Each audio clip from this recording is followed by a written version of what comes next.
Boa noite, pessoal, a paz do Senhor. Vamos iniciar nova matéria, nova disciplina, vocês estão vendo aí. Panorama do Antigo Testamento, Pentateuco e livros históricos. Creio que vocês devem ter o livro aí da FAESP, né? E nós vamos iniciar hoje o estudo, a nossa primeira aula dessa matéria, iniciando pelo Pentateuco. Você sabe que a palavra Pentateuco vem de penta, que é 5, e teuco, que é um estojo onde os livros eram guardados, eram rolos, né? Então, isso está no nosso livro, daqui a pouco nós vamos ler. E dentro de cada estojo tinha um rolo. Nós vamos estudar agora, nesta aula, os primeiros 5 livros, o Pentateuco, Gênesis, Êxodo, Levítico, Números, Deuteronômio. Esses nomes são nomes gregos, vocês sabem, né? Que esses nomes foram dados pela Septuaginta, quando houve a tradução do Antigo Testamento para o grego, cerca de 300 anos antes de Cristo, por ordem do imperador Alexandre. O texto foi traduzido do hebraico para o grego, então os nomes que nós temos aí são nomes gregos. Por exemplo, Gênesis, a palavra vem de gen, início, né? Genética, que cuida de gens, que é onde começa a vida, o início de tudo. Então, nós vamos estudar isso analisando cada livro do Pentateuco a partir de Gênesis. Convido você a pegar aí a página, o capítulo, a página número 8, Pentateuco, vamos iniciar. Eu disse que o nome Gênesis é um nome grego porque o nome hebraico é Bereshit, né? É aquela palavra hebraica que está escrito lá no início, Gênesis 1:1, no princípio criou Deus os céus e a terra. Então os judeus tinham o hábito de dar o nome do livro, o título, as primeiras palavras do livro. Então as primeiras palavras do livro é no princípio, então ficou Bereshit, o nome do livro é a primeira frase, a primeira palavra escrita. Vamos lá para a página número 8, fazermos uma leitura? Vamos lá. Pentateuco. Nesta parte trataremos de apresentar cada um dos livros do Pentateuco a partir de 2 pontos de vista. Aliás, os 2 que são fundamentais e indispensáveis para a compreensão desses livros.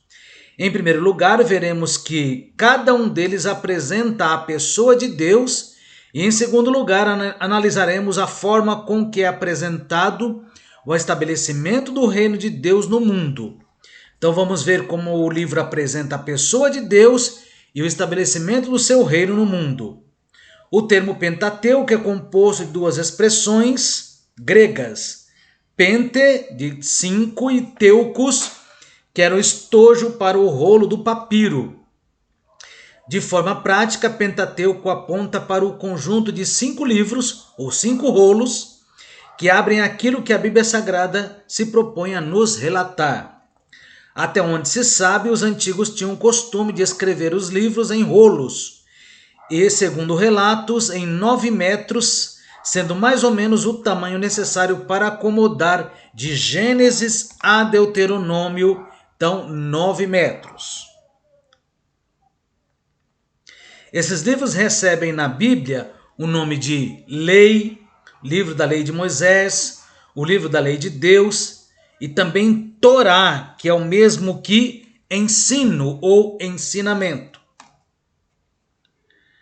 Essas informações quanto ao significado do Pentateuco são suficientes para o início de uma reflexão em torno do quanto é importante o estudo desta parte que serve como uma espécie de introdução às Escrituras. Então vamos lá, vamos fazer uma análise de cada livro do Pentateuco. Mas é uma análise panorâmica, como diz o livro aqui, né? O slide aqui. Análise, panorama do Antigo Testamento. Não é um estudo detalhado. Vamos lá, Gênesis. Em primeiro lugar, Gênesis e sua importância. A compreensão deste livro depende da compreensão de todo o restante da Bíblia. Ele registra como se deu o início de todas as coisas, incluindo toda a criação, a queda do homem e a origem do povo de Israel. Então é o livro do início, o início da criação, o início do pecado, o início da chamada de Deus, de Abraão, o início da família, o início da nação e por aí vai. Este capítulo será dedicado a um panorama do livro de Gênesis, abordando sua definição, importância, autoria, abordagem e divisão. Vamos lá. Gênesis e sua importância. Por que Gênesis é importante? Como identificar a importância e o valor do livro de Gênesis? O primeiro passo para uma resposta à questão levantada acima é reafirmarmos a autenticidade de Gênesis. Poderíamos citar diversas razões que poderiam contribuir para fundamentar a verdade acerca do livro de Gênesis, mas as palavras de Donald Turner definem bem seu valor e sua autenticidade. Diz ele: o Senhor Jesus Cristo fez citações tão diretas do livro de Gênesis, apelando para ele como autoridade final, que não resta nenhuma dúvida de que o livro de Gênesis é a palavra de Deus escrita por Moisés. Eu conheci aí, durante um certo tempo, vários teólogos que negavam a autoria de Moisés para o Gênesis. Bom, se não foi Moisés que escreveu, então Jesus estava mal informado. Quem é que conhece mais da palavra de Deus, os teólogos ou Jesus? Porque Jesus diz que era o livro da lei de Moisés. Moisés escreveu, o Senhor Jesus atesta isso. Então, o livro é autêntico porque é confirmado pelo próprio Deus, pelo próprio Cristo.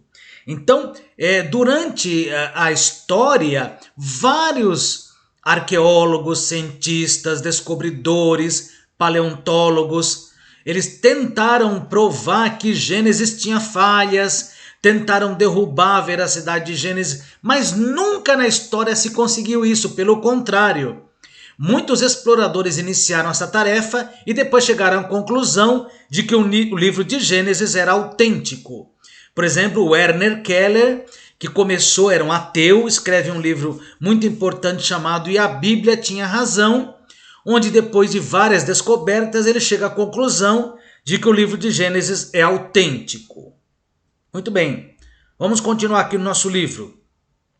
Há cerca de 247 referências ao Antigo Testamento, em todo o Novo Testamento. No que diz respeito às palavras de Jesus, aqui tem várias citações de Jesus Cristo. Aí você vê aí várias delas. As palavras do Senhor Jesus são suficientes para atestar a veracidade de Gênesis. Próximo parágrafo. Pode ser percebido que uma boa compreensão de partes importantes da Bíblia depende do conhecimento do seu primeiro livro. Aliás, como entender temas centrais das Escrituras sem a ciência de como tudo começou, como a criação, o pecado, o anúncio da redenção, se não olhando atentamente para o livro de Moisés? Como é que se vai entender toda a obra da salvação, todo o plano da salvação, se você não conhece o início dela?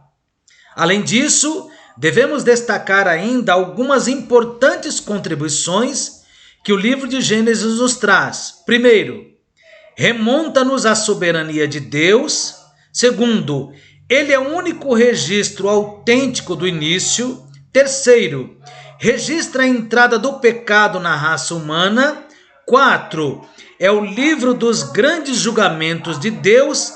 E quinto, mostra-nos o proto-evangelho. Nós já falamos sobre o proto-evangelho, né? Gênesis capítulo 3, quando o Senhor diz: ela lhe ferirá a cabeça e tu lhe ferirás o calcanhar, falando da serpente. Quando Jesus Cristo fala com Eva, dizendo ela lhe ferirá a cabeça e tu lhe ferirás o calcanhar, estava falando sobre Cristo.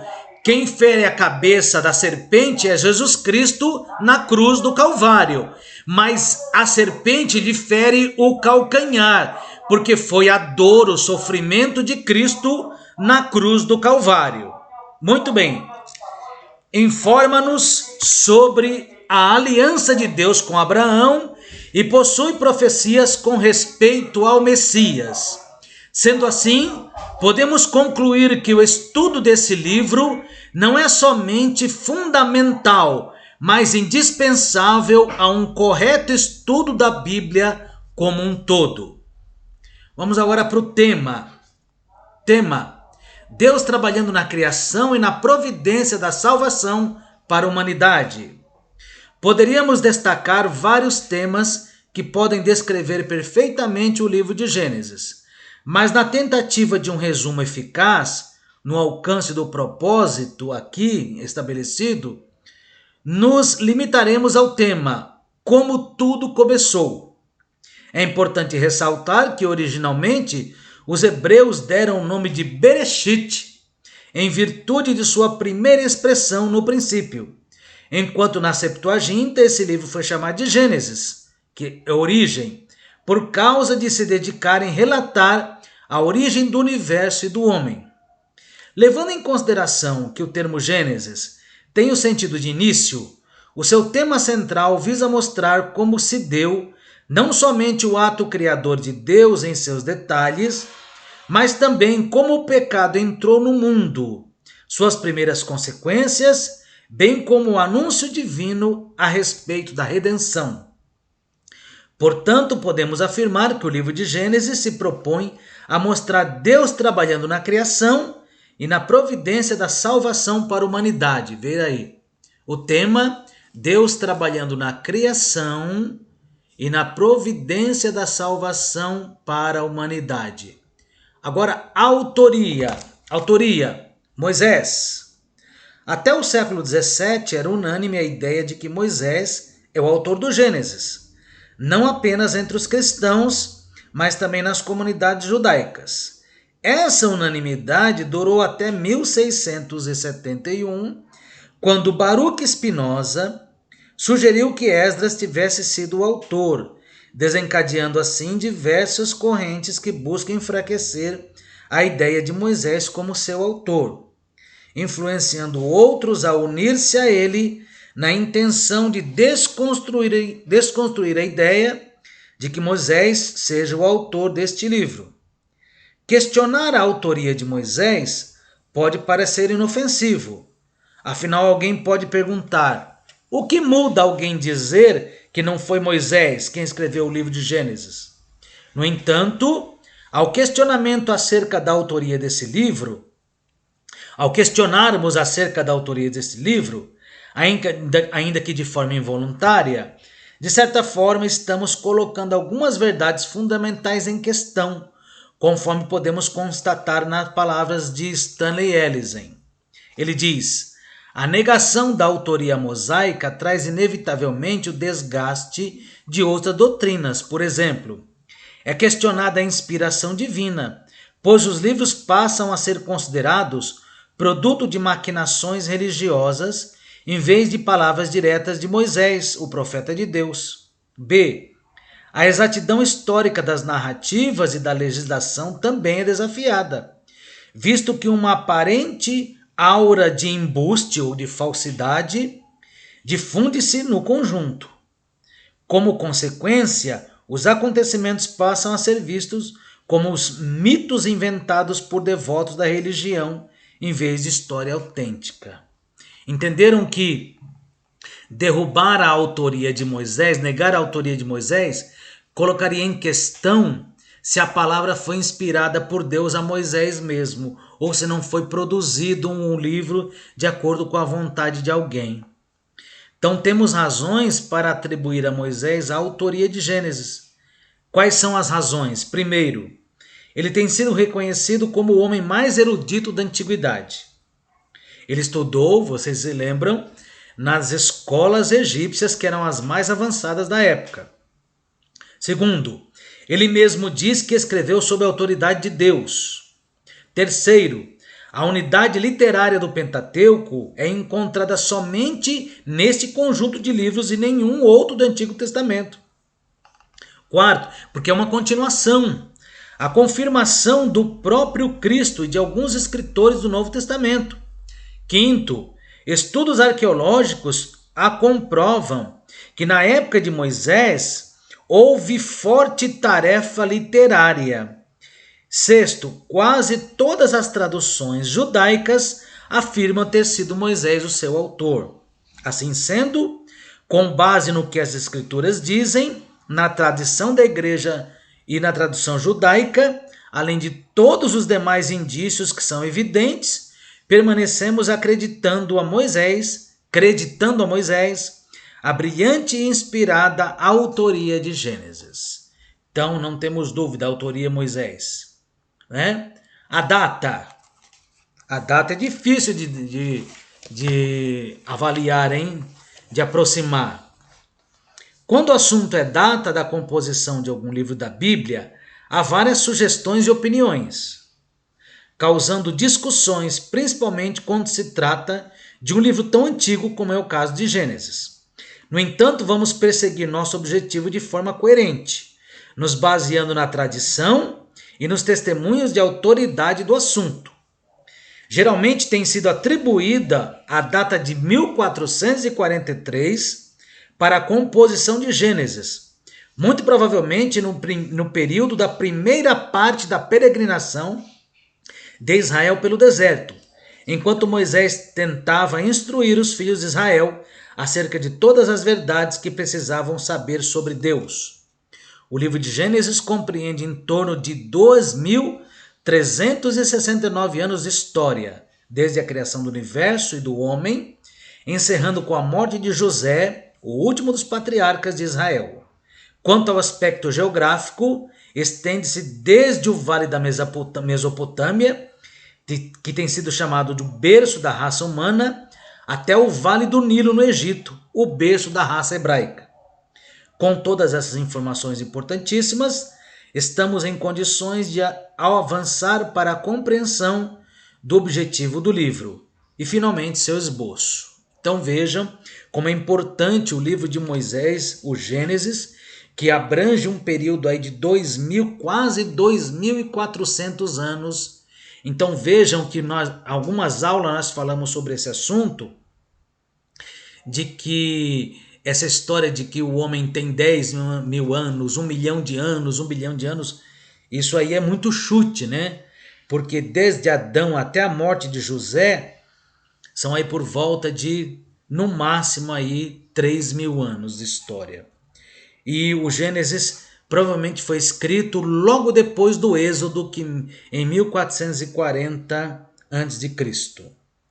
Agora vamos falar dos objetivos histórico e teológico. Está aí na página. Qual o objetivo histórico? Na intenção de resumirmos com eficácia esse importante ponto, leiamos as palavras de Stanley Ellison, que serão suficientemente capazes para conhecermos o objetivo histórico desse livro. Ele diz assim: o objetivo histórico de Gênesis é proporcionar uma narrativa autêntica da origem do homem ao ser criado por Deus, sua queda ignóbil no pecado, com as devidas consequências de corrupção e julgamento, e a introdução do reino de Deus e dos programas redentores na terra. Esse é o objetivo histórico. E o objetivo teológico? O objetivo teológico, nos apoiaremos mais uma vez na capacidade e autoridade de Ellison na apresentação do objetivo teológico. Ele diz assim: o objetivo teológico desse livro é salientar a soberania de Deus sobre toda a criação e enfatizar a responsabilidade do homem para com o Deus soberano. Então, sendo assim, concluímos que, ao informar-nos acerca da criação em seus detalhes, Moisés tinha como objetivo principal não somente informar, mas convocar todos os homens a se prostrarem diante do Deus Todo-Poderoso, Criador de todas as coisas visíveis e invisíveis. E em seguida vem aí o esboço do livro, que eu vou deixar para que vocês leiam o esboço.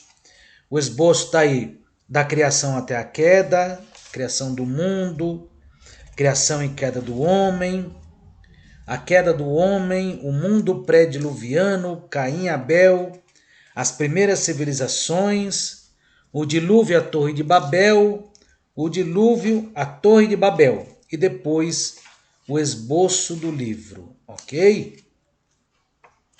Muito bem, é importante que vocês leiam tudo isso, é muito bom esse livro, esse estudo é importantíssimo, é importante que vocês leiam.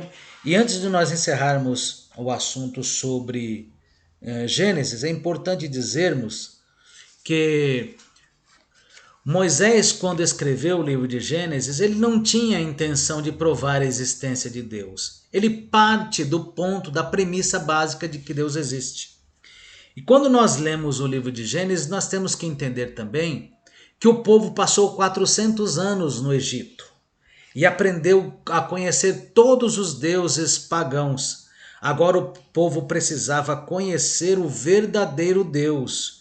Então tudo que foi escrito aqui foi escrito para o povo de Deus. Veja aí, eu gostaria que você lesse aí o esboço, porque senão a nossa aula fica muito grande. Vou deixar aí para vocês como tarefa ler a página 13, 14, 15, 16, 17, 18 até a 19 e depois a 20, 21, 22 e 23, 24, 25, 26, 27 são o esboço. Amém?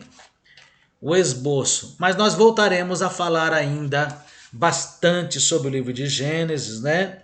Porque essa aula é gravada. Nós teremos 2 aulas gravadas agora em dezembro. Eu gostaria que vocês assistissem essa aula e lessem o livro, porque senão a gente não tem proveito no nosso estudo. Muito bem, vamos agora então entrar no segundo livro do Pentateuco, é o livro do Êxodo. Gênesis narra a criação, a queda do homem, o dilúvio, a chamada de Abraão, Isaac e Jacó, a descida de Jacó para o Egito, José no Egito, e encerra com a morte de José. Esse é um esboço bem básico do livro de Gênesis. Vou repetir: a criação do homem, a queda, a entrada do pecado, as consequências do pecado, a divisão das nações na Torre de Babel, o dilúvio, veio antes, né? O dilúvio, a divisão das terras, a origem das nações com os filhos de Noé, Sem, Cã, Jafé, depois a chamada de Abraão, Isaac e Jacó, a descida de Jacó com seus filhos para o Egito, José no Egito até a morte de José. Então, quando nós entramos no livro do Êxodo, nós já vemos aqui o fim do período em que Israel esteve no cativeiro egípcio, esteve como escravo.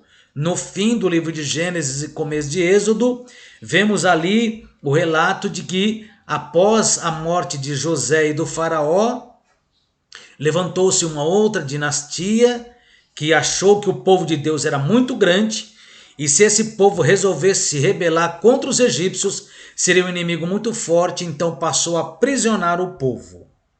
Então vamos lá para Êxodo, página de número 28. Êxodo. O livro do Êxodo não poderia ser facilmente compreendido sem o livro de Gênesis.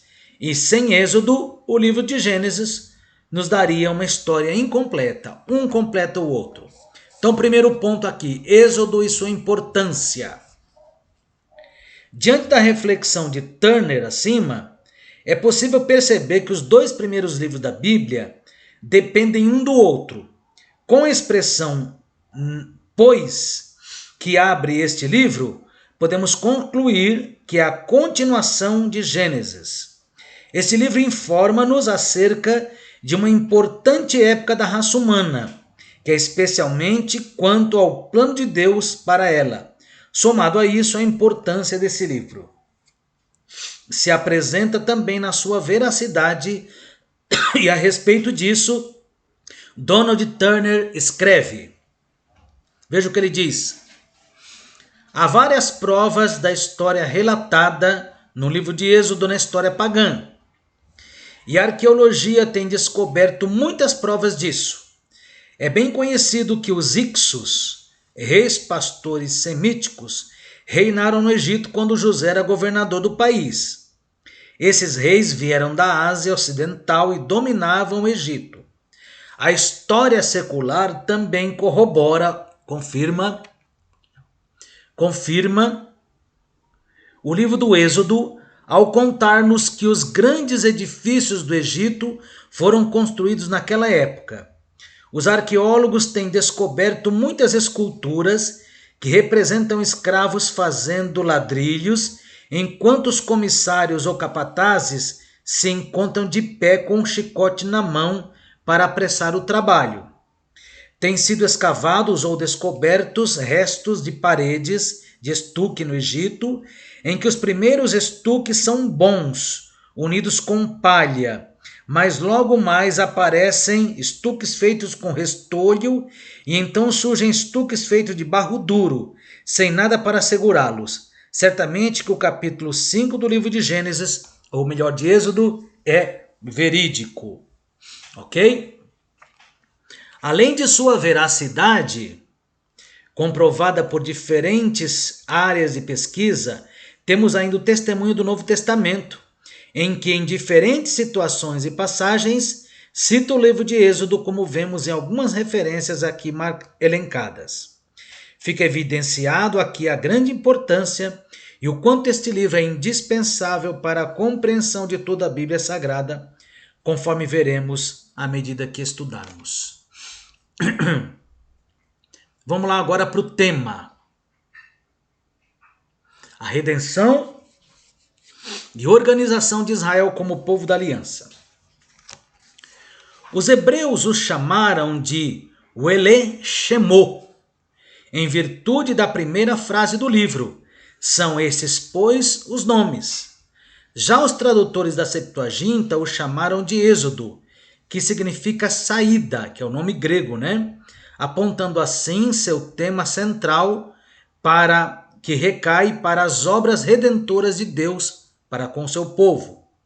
Baseando-se nisso, podemos afirmar que o livro do Êxodo trata a respeito da intervenção divina no tempo e no espaço, isto é, na história de Israel, e o faz se apresentando como Redentor Todo-Poderoso, que trabalha em favor do seu povo, cumprindo seu propósito por meio do seu servo Moisés. Em linhas gerais,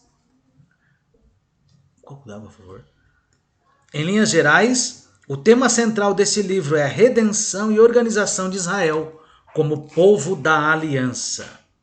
Muito bem. Então o tema é a redenção e organização de Israel como povo da aliança. A autoria é de Moisés, não é? Vamos citar aqui um texto de Léo Cox que diz: o texto é bastante claro ao indicar que o autor foi testemunha ocular dos acontecimentos descritos no livro. As vívidas descrições das pragas do Egito, das trovoadas no Sinai e do maná no deserto requerem a presença renina testemunha. Eu não entendi o que ele escreveu aqui. Os detalhes minuciosos relacionados com as fontes de água e as palmeiras em Elim, as 2 tábuas de pedra e a adoração do bezerro de ouro e muitos outros elementos apontam uma testemunha ocular. Então, eu creio que aqui, lá no início, diz assim: o texto é bastante claro ao indicar que o autor foi testemunha ocular dos acontecimentos descritos no livro. As vívidas descrições das pragas do Egito, das trovoadas do Sinai e do maná no deserto requerem a presença genuína de testemunhas. Os detalhes minuciosos relacionados com as fontes de água e as palmeiras em Elim, as 2 tábuas de pedra e a adoração do bezerro de ouro e muitos outros elementos apontam uma testemunha ocular, ou seja, alguém estava presente ali e viu tudo isso. Considerando que há pouca ou nenhuma evidência de adições posteriores ao livro, ou seja, ninguém fez nenhuma adição, ninguém completou o livro, ninguém enxertou nada no livro. Presumimos com segurança que o escritor do Êxodo compôs o material durante ou logo após as experiências registradas no livro. Ou seja, o autor Moisés escreveu aquilo que ele viu, que ele contemplou, que ele foi testemunha. Ok? As palavras expostas acima auxiliam no sentido de fundamentar o fato de que não há dúvida que Moisés é o autor do livro do Êxodo. Além disso, há pelo menos outras duas razões básicas para esta afirmação. Primeiro, a estreita relação que há entre este livro e os demais do Pentateuco, e o fato de Moisés se colocar como o centro das ações registradas no livro. Portanto, ainda que existam os que sejam contrários à atribuição da autoria do Êxodo a Moisés, inclusive os liberais, né? No entanto, a veracidade do livro, comprovada por explorações arqueológicas e por nada opor-se a isso pelo texto, e em si seguimos com a tradição de que Moisés é o seu autor. A data do livro, essa é uma data que a maioria dos teólogos, historiadores, concorda com ela, 1440 a.C. E o objetivo histórico e teológico. Vamos lá para o objetivo histórico. A contribuição histórica do livro do Êxodo é fundamental, tanto a quem se propõe estudá-lo do ponto de vista teológico, como também a construção histórica dos povos, mesmo porque este livro é o registro mais antigo e fiel da constituição de Israel como nação. Este relato feito pelo livro do Êxodo é rico em detalhes quanto à maneira em que isso ocorreu, dando-nos detalhes sobre as dificuldades enfrentadas por Israel até que viesse a conquistar a terra prometida e se tornar de fato uma nação organizada. Além desta contribuição histórica do livro de Êxodo, ele também oferece o documento que mais tem influenciado as leis morais e judiciais em todo o mundo, que é a lei de Deus. A lei que Deus deu a Moisés encontra-se registrada no Êxodo e possui as seguintes finalidades: revelar os princípios espirituais e morais de Deus, primeiramente a seu povo e depois a todas as nações, estabelecer uma aliança entre Deus e seu povo, bem como uma forma que Deus usou para testar a fidelidade e amor do seu povo para com ele. Essa contribuição poderia também estar inserida no objetivo teológico, pois é a lei de Deus, conhecida também por Decálogo ou 10 Mandamentos, que enquadra-se nos dois objetivos aqui tratados. Muito bem, então, o objetivo histórico, como nós lemos aqui, é a contribuição que o livro dá para a formação do povo de Israel. E a base da formação do povo de Israel era a lei de Deus. Sem a lei, o povo não sobreviveria. Agora, vamos para o objetivo teológico. O aspecto teológico, onde está? Ele só poderá ser identificado se nos lembrarmos que este livro apresenta como ocorreu o livramento que Deus deu ao seu povo, tirando-o do Egito, bem como o processo de libertar os hebreus da idolatria egípcia. Existem 3 grandes acontecimentos nesse livro que definem bem seu objetivo: a saída de Israel do Egito, a entrega da lei e a construção do tabernáculo. Veja, então, esses são os objetivos mais importantes do livro. Um aspecto teológico muito forte em Êxodo é a manifestação do poder divino por meio de milagres.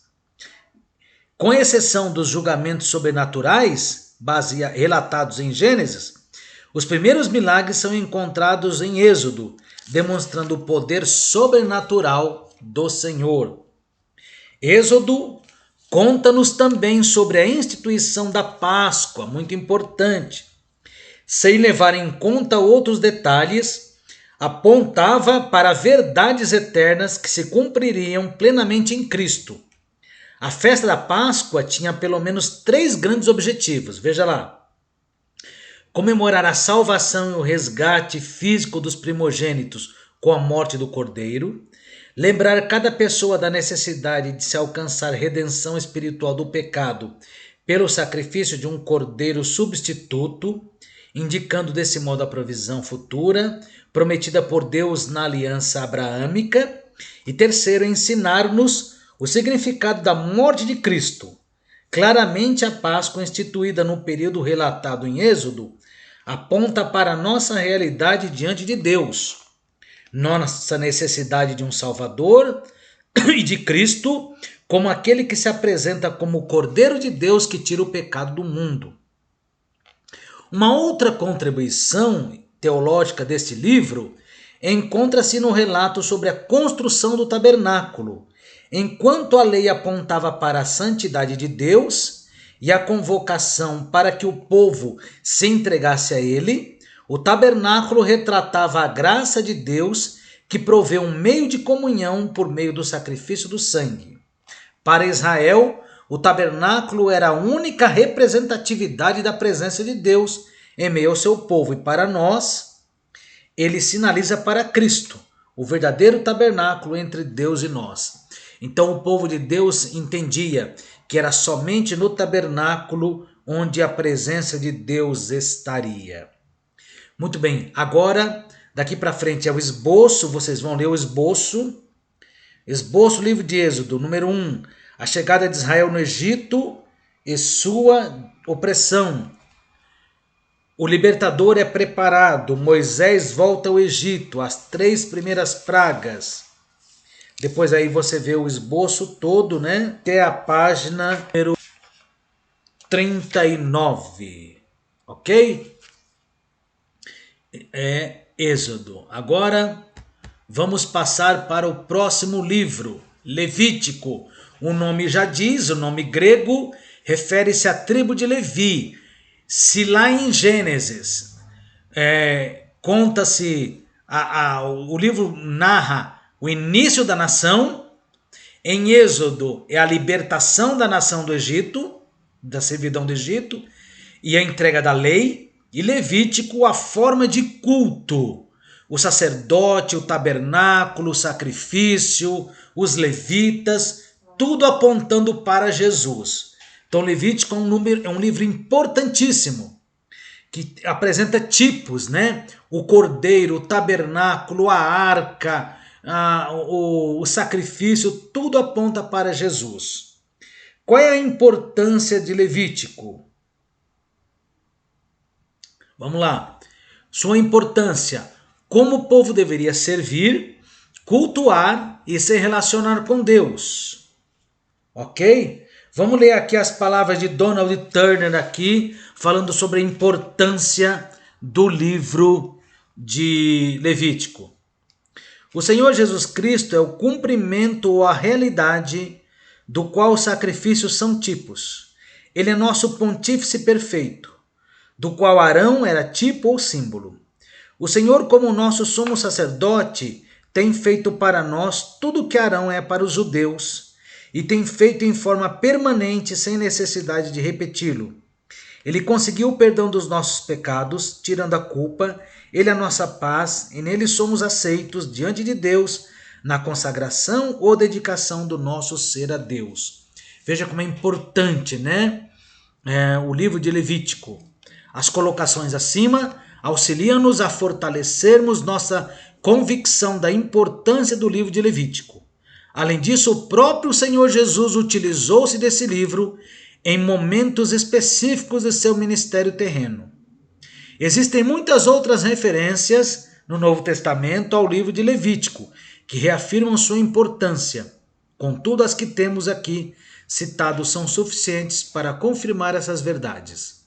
O tema de Levítico é um livro destinado aos sacerdotes e ao povo de Israel, servindo-lhe de diretriz quanto à forma como deveriam prestar culto a Deus, tanto no ato em si como também em aspectos relacionados à vida diária, como forma de agradar ao Senhor.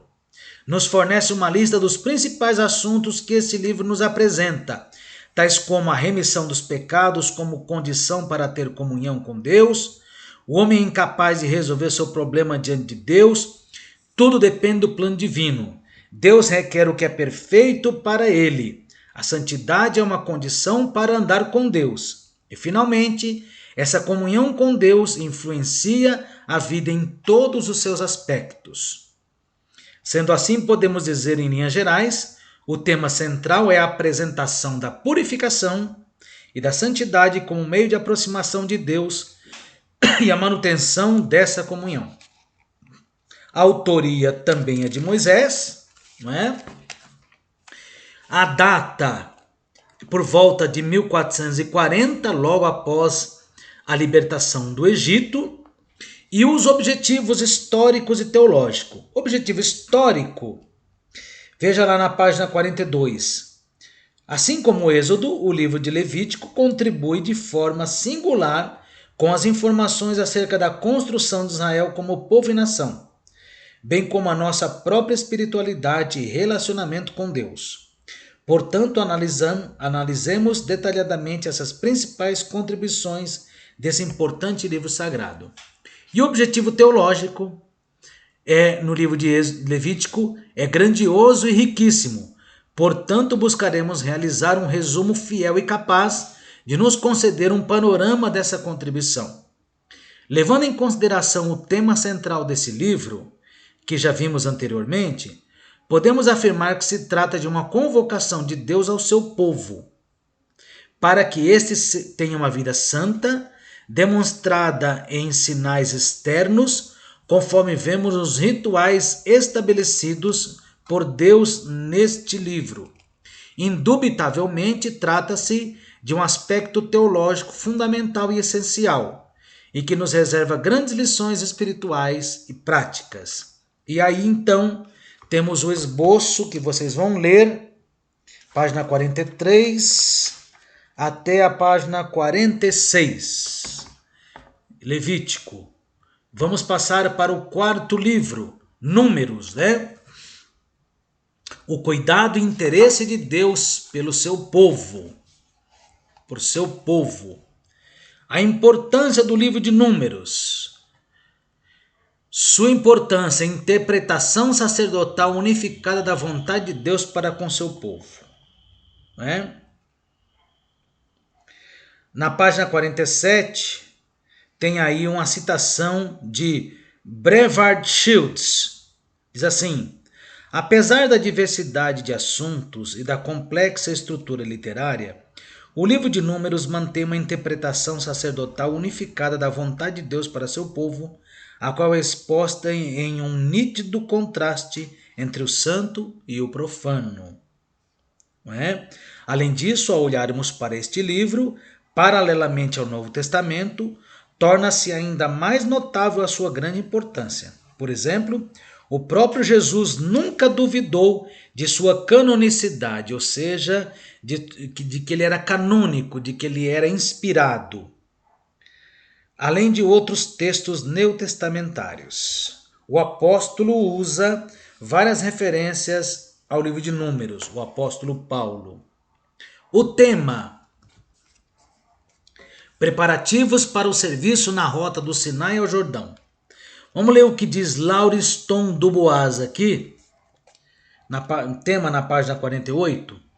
No que diz respeito ao conteúdo, Números poderia ser designado o livro de Deus.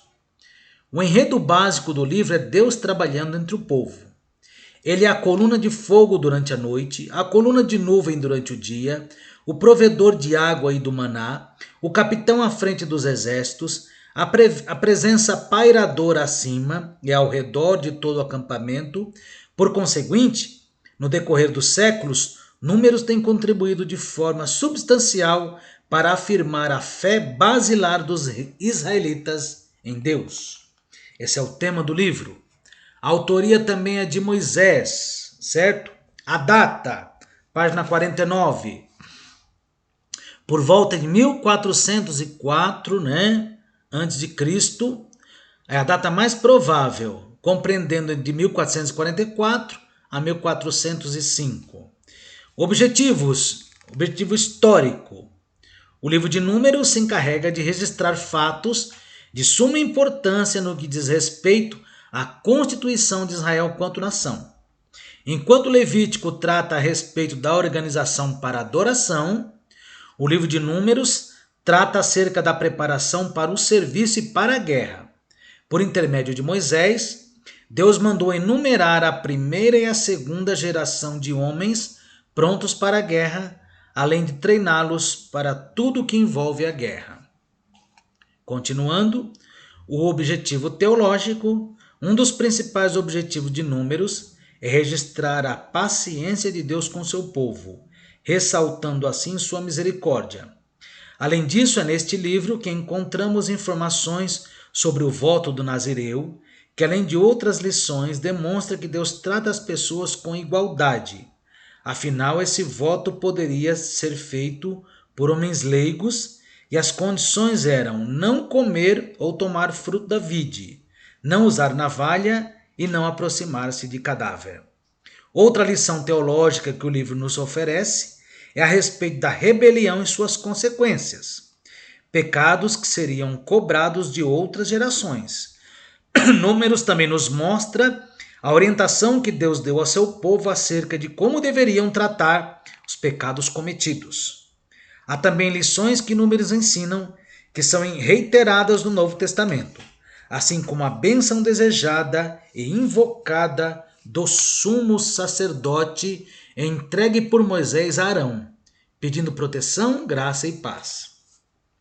Finalmente, há antecipações em Números que se cumpriram em Cristo, como o dinheiro da redenção, que sinaliza para o preço que Cristo viria a pagar por nossos pecados, a cinza da novilha vermelha, que sinaliza nossa necessidade de purificação do pecado não intencionais, retratando Cristo, que purifica, mas exige confissão dos pecados.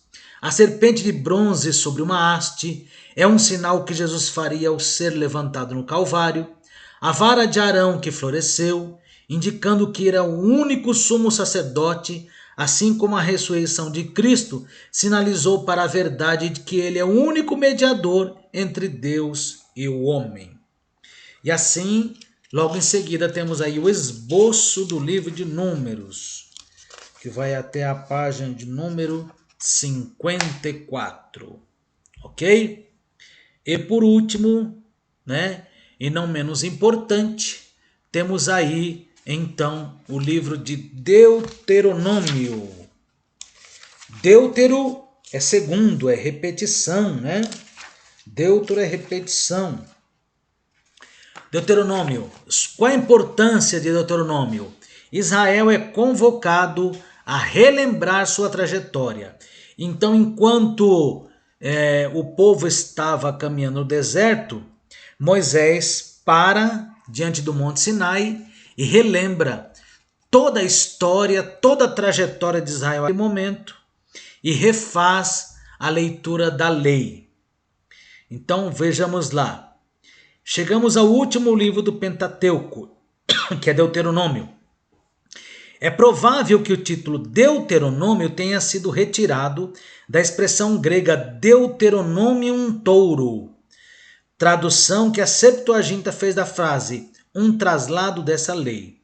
Literalmente, esta segunda lei.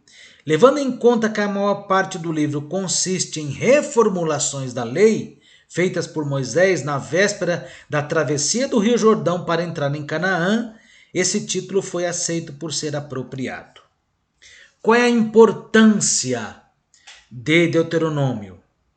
À medida que avançamos em nossa reflexão em torno do livro de Deuteronômio, perceberemos o quanto ele é importante e indispensável. Nesse primeiro momento, podemos destacar 3 grandes contribuições desse livro. Primeira, ele marca um período de transição na história de Israel. Segundo, antecede um novo tempo que se aproximava e mostra Israel sendo convocado a se lembrar de toda a trajetória desde quando saiu do Egito até aquele momento. Este livro também nos conta a respeito da morte de Moisés, bem como aquilo que a envolveu. Além disso, tanto o Antigo Testamento quanto o Novo fazem grandes e importantes referências ao livro de Deuteronômio, reafirmando a sua importância, conforme as palavras de Stanley Ellison. Deuteronômio é citado 356 vezes por posteriores escritores do Antigo Testamento e mais de 190 vezes no Novo Testamento. Foi um dos livros favoritos de Jesus, pois ele citou mais que qualquer outro livro. Ao refutar o diabo, por exemplo, Jesus enfrentou cada desafio com uma citação em Deuteronômio, vencendo assim o simples poder da citação. O diabo, em Mateus 4,5, usou o Salmo 91, citando fora do contexto. Como é perigoso um texto fora do contexto, né? O tema do livro. Moisés expõe as leis para a vida em Canaã. O livro de Deuteronômio aborda diferentes e essenciais temas, tais como santificação, renovação de promessas diversas, tipologias e demonstração de lealdade e amor a Deus. No entanto, utilizando as palavras de Ellison, o tema central do livro de Deuteronômio é: Moisés expõe as leis para uma vida em Canaã, para a vida em Canaã.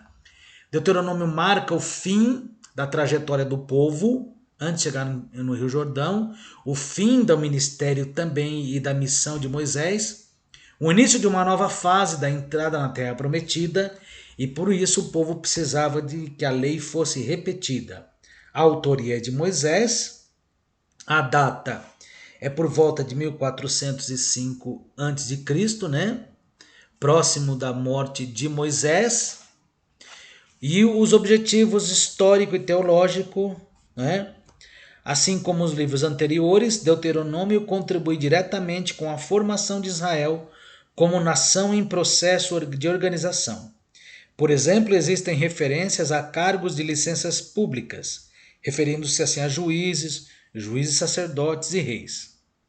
O povo de Israel foi preparado para que entrasse na terra de Canaã em condições de honrarem a Deus como seu povo. Esse preparo se deu por meio de orientações fundamentado na lei de Deus, numa repetição do Decálogo. Ellison aponta para as circunstâncias em que Israel e que levou Moisés a escrever no livro de Deuteronômio, dividindo em duas partes. Primeiro, a posição geográfica de Israel, que é próximo do Jordão, prestes a entrar em Canaã. E segundo, em relação à religião, diferente da geração que saiu do Egito, livre da idolatria. O objetivo teológico, por que livre da idolatria?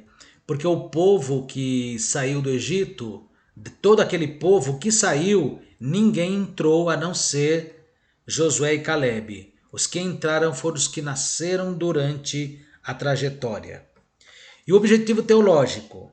Esse livro é um relato do que Moisés fez às portas em Canaã, reverberando a lei, ou seja, repetindo a lei, que havia recebido no Sinai, mas em forma de sermão, isto é, com aspectos mais aplicáveis às pessoas que o ouviam. Sendo assim, este livro visa levar o povo de Deus a lembrar-se do passado, reconhecer o presente e preparar-se para o futuro, no sentido de amar a Deus sobre todas as coisas. Além de ser uma espécie de segunda lei, não no sentido de substituir a original, mas de reforçá-la, o livro de Deuteronômio apresenta-nos o que podemos chamar de profissão de fé, chamado de Shema, em que o próprio Cristo referiu-se a ela, acrescentando a necessidade de amor ao próximo. Shema é aquela expressão: ouve Israel, o Senhor Deus é o único Deus. Consideremos ainda que a teologia do Antigo Testamento tem suas raízes firmadas no quinto livro da Bíblia, possuindo 259 citações dos 4 primeiros livros anteriores de Moisés, e apresenta-nos uma extraordinária combinação dos seguintes temas: amor, santidade e justiça de Deus. É este livro que trata de forma clara e direta sobre as 4 leis espirituais de Israel, expostas nas seguintes ordens: temer, reverenciar, andar, amar e guardar.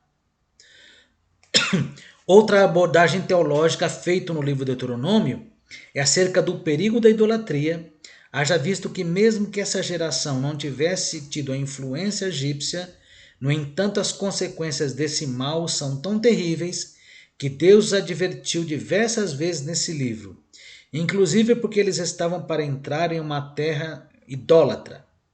Finalmente, como em nenhum outro livro do Pentateuco, Deuteronômio faz menção direta a Jesus como profeta. E aí encerramos Deuteronômio.